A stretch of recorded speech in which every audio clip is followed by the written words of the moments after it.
مسیح کے دین جلالی اور ببرکت نام میں آپ سب کو سلام۔ آج ہم خداوند کے مقدس کلام میں سے دیکھیں گے زبور نمبر 23۔ زبور نمبر 23 جو ہے یہ مشہور زمانہ زبور ہے، اور یہ سنڈے اسکول کے بچوں کو زبانی سکھایا جاتا ہے، اور ہر ایک مسیحی جو ہے وہ اس زبور کے بارے میں آگاہ ہے، اور تقریباً یہ سارا زبور ہی وہ اسے زبانی یاد رکھتے ہیں، زبانی یاد کرتے ہیں، اور مشکل میں، بیماری میں، کمزوری میں، اندھیروں میں، ڈر خوف کی حالت میں اس زبور کو پڑھتے ہیں، اس کی تلاوت کرتے ہیں۔ آج ہم اس زبور کے حوالے سے دیکھیں گے اور سیکھیں گے۔ خداوند میرا چوپان ہے، مجھے کمی نہ ہوگی۔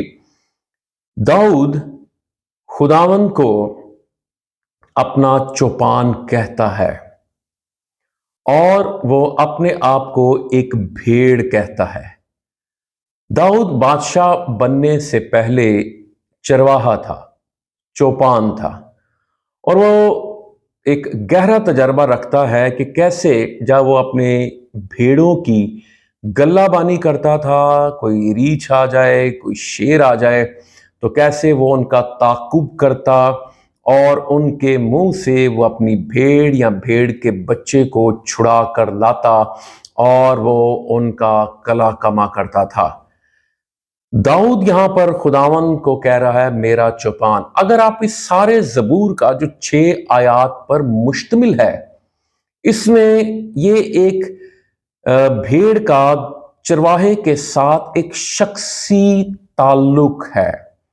اگر آپ لفظوں پر غور کریں تو آپ کو جو لفظ دکھائی دیں گے، جو آپ پڑھیں گے تو وہاں پہ لکھا ہے میرا چوپان، مجھے کمی نہ ہوگی، مجھے ہری ہری چراگاہوں میں، وہ مجھے راحت کے چشموں کے پاس، وہ میری جان کو، وہ مجھے اپنے نام کی خاطر، بلکہ خواہ موت کے سائے کی وادی میں سے میرا گزر ہو، میں، لفظوں پر غور کیجئے، میں کسی بلا سے نہیں ڈروں گا، کیونکہ تو میرے ساتھ ہے، تیرے عصا اور تیری لاٹھی سے مجھے تسلی ہے، تو میرے دشمنوں کے روبرو میرے آگے، اور پھر لکھا تو نے میرے سر پر تیل ملا ہے، میرا پیالہ لبریز ہوتا ہے، یقیناً بھلائی اور رحمت عمر بھر میرے ساتھ ساتھ رہیں گی، اور میں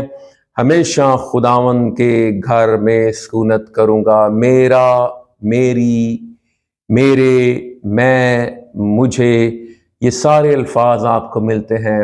داؤد خداوند کو چوپان مانتا ہے، اور پھر وہ یہ کہتا ہے کہ خداوند جیسے میں اپنی بھیڑ کی بطور چروائے ہر ایک ضرورت کو پورا کرتا تھا، انہیں چشموں کے پاس لے کر جاتا تھا، انہیں ہری ہری چراگاہوں پر بٹھاتا تھا، اور اگر وہ بیمار ہو جاتی تھی تو ان کی مرہم پٹی کرتا تھا، ان کے سر پر تیل لگاتا تھا، اور پھر وہ جو مکھیاں ہوتی تھی وہ ان کو تنگ نہیں کرتی تھیں، اور پھر وہ کہتا ہے کہ خواہ موت کے سائے کی وادی میں سے میرا گزر، میں کسی بلا سے نہیں ڈروں گا کیونکہ تو میرے ساتھ ہے۔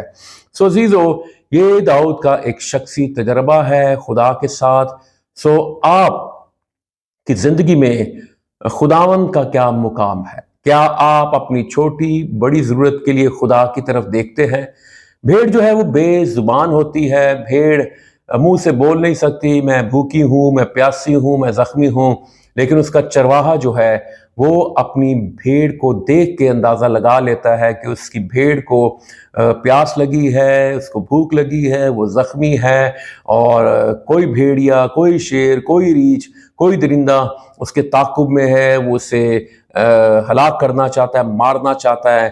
آپ کا اپنے چرواہے کے ساتھ تعلق کیسا ہے؟ کیونکہ ہمارا خدا جو ہے وہ تعلقات کا خدا ہے۔ خدا نے کہا کہ میں تیرا شوہر ہوں، بنی اسرائیل کو بیوی کہا، یسوع مسیح دلہا ہے، ہم دلہن ہیں، وہ کہتا ہے میں استاد ہوں، ہم شاگرد ہیں، وہ چرواہا ہے، ہم بھیڑ ہیں، وہ معبود ہے، ہم عابد ہیں۔